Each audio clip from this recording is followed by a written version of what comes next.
esté con todos ustedes. Y con tu espíritu.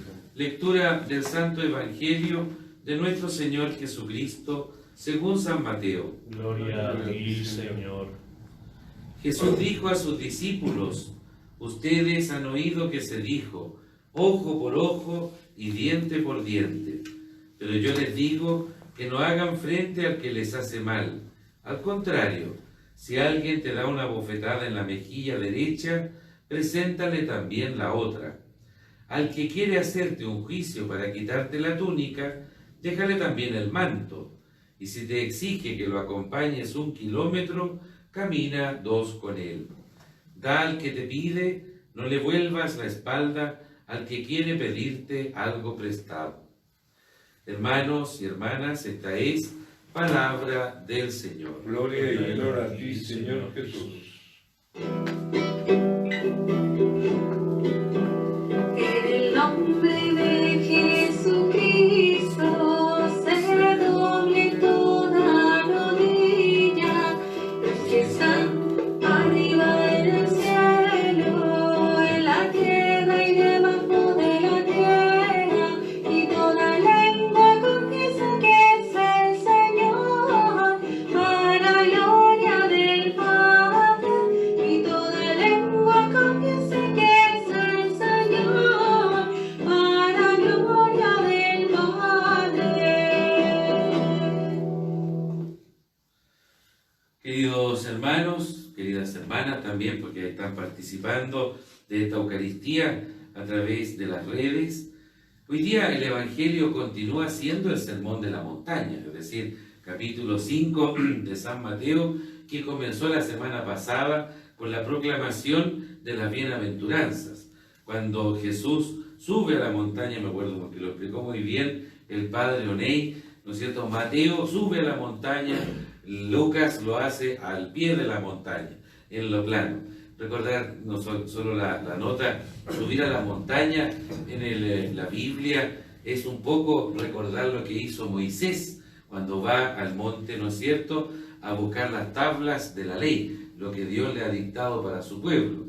Y entonces, cuando Mateo escribe las bienaventuranzas, sitúa en el relato a Jesús subiendo a la montaña como un nuevo Moisés a buscar una nueva ley, que no es las tablas de la ley que fueron destruidas, ¿no es cierto?, en la rabia por la desobediencia del pueblo, sino que es la palabra que Jesucristo nos ofrece, una palabra viva que tiene un solo mandamiento: ama a Dios por sobre todas las cosas y al prójimo como a ti mismo. No hay otra ley que esa. Es decir, dice, aquí está la perfección de la ley, el amor a Dios y al prójimo, en uno solo, situarlo en la misma medida, porque si uno desequilibra eso, puede que, y existen personas, ¿no es cierto?, que uno puede visualizar, a veces la gente dice ama mucho a Dios, pero guarda rencores en su corazón, no camina bien, va a estar cojeando.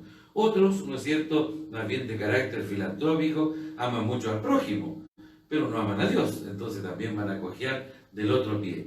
Jesucristo nos pone en esta nueva ley un amor que es balanceado entre Dios y los hombres. Y ahí incluso después los apóstoles, Santiago y Pablo, pondrán en cuestionamiento esta ley diciendo entre la fe y las obras. Es decir, muéstrame la fe, muéstrame las obras, ¿no?, para mostrarte la fe. En el fondo no se puede creer sin hacer, ni se puede hacer sin tener un motivo como es el mismo Dios que nos ha creado como hermanos. Y en esa continuación de esta nueva ley que el mismo Jesús se la da a los discípulos, hoy día aparece esta controversia. Ustedes han oído que se dijo ojo por ojo y diente por diente.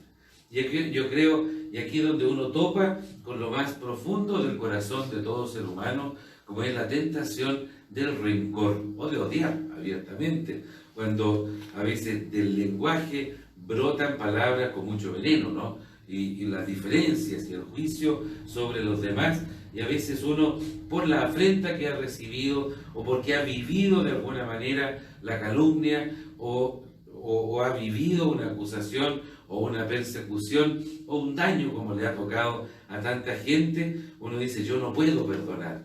Y muchas veces en los diálogos de la gente con uno, en la confesión o en la dirección espiritual, es recurrente cuando la gente dice, no puedo perdonar, no puedo perdonar. Y cuando eso se lleva al lenguaje más bien cotidiano, lo hacen casi con una especie de excusa. ¿Quién es uno para perdonar? Solo Dios perdona, dice la gente, ¿no? Como que con eso uno se lava las manos y dice, no es mi obligación. Creo que vale la pena tener claro que el perdonar es un acto puntual, temporal, se hace como lo hizo Jesús, una vez y para siempre, es decir, una vez y para siempre. Así nos perdonó el Señor en la cruz todos los pecados, lo que cantamos antes de comulgar, al reconocerlo a Él como el Cordero de Dios que quita el pecado del mundo, ¿no es cierto?, que lo quitó, ahí clavado en la cruz, ofrece su vida como único sacrificio, y nosotros lo recordamos cada día en la Eucaristía, que fuimos, y ojo con el verbo, fuimos perdonados en el sacrificio de Cristo.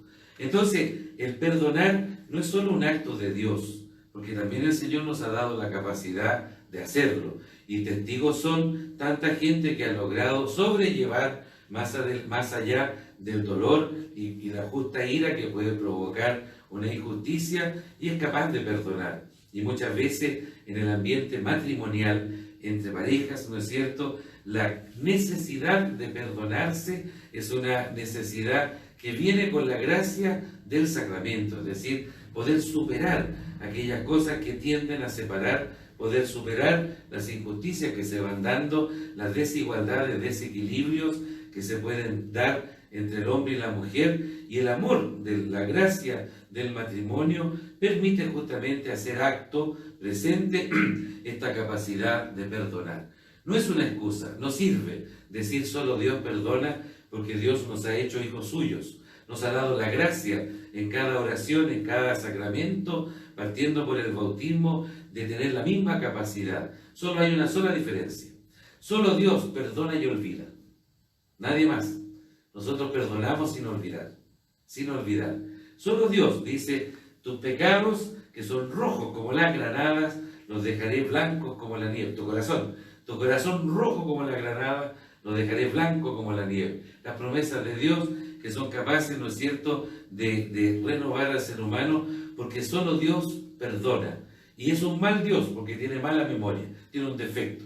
No se olvida, y se olvida, es decir, el Señor hace justamente de aquello que fue una afrenta a Él, a uno mismo, al prójimo, hace al final un campo nuevo, hace todas las cosas nuevas, que es lo que, por lo demás, siempre proclamamos la noche de Pascua con las profecías, ¿no? Este pueblo nuevo, este corazón nuevo, esta criatura nueva, es decir, revivir con la gracia de los sacramentos, partiendo por el bautismo, la capacidad que tenemos de perdonarnos y de perdonar a quien nos pueda haber ofendido. Lo demás es dureza de corazón, y eso es lo que hay que romper con la oración y lo que hay que romper con la vida cristiana, con el ayuno, con la oración, con la penitencia, con todas las herramientas que son las obras de misericordia, romper la dureza del corazón, que es una expresión muy de la Biblia, ¿no? En griego se dice esclerocardía, es decir, cuando el hombre dice, ustedes son así por lo duro de corazón,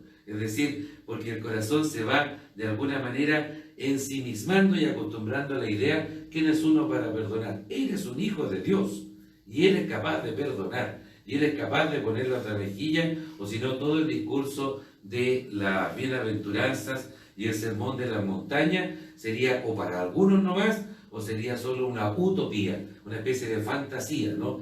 Todo lo contrario, es una realidad concreta, y la Iglesia presenta a los santos, aquellos que han vivido de manera heroica estos pasajes del Evangelio, como un modelo. Se puede. Cuando uno ve a la Virgen, ser humano como nosotros, se puede. Se puede poner la otra mejilla, se puede perdonar, se puede sanar la herida más profunda, y uno puede vivir con una libertad, ¿no es cierto? Porque dicen finalmente, mi corazón de piedra, como decía la profecía, Dios lo ha transformado en un corazón de carne.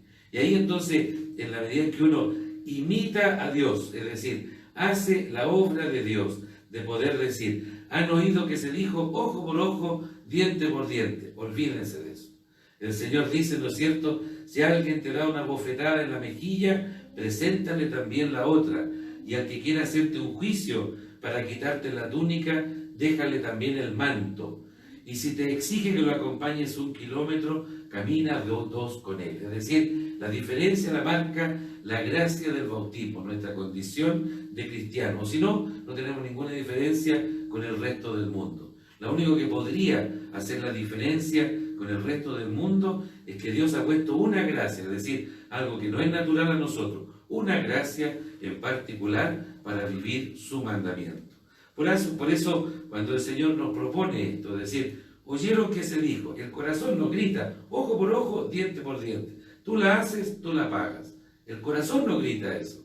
Y Dios nos pone en el oído, en la oración, en la comunión, en el canto, nos pone en el oído, perdona como nosotros también perdonamos. Es decir, como la Trinidad ha puesto toda su misericordia para aceptarnos como somos. ¿Quién es uno entonces para no perdonar si Dios lo ha hecho primero con nosotros y con abundancia?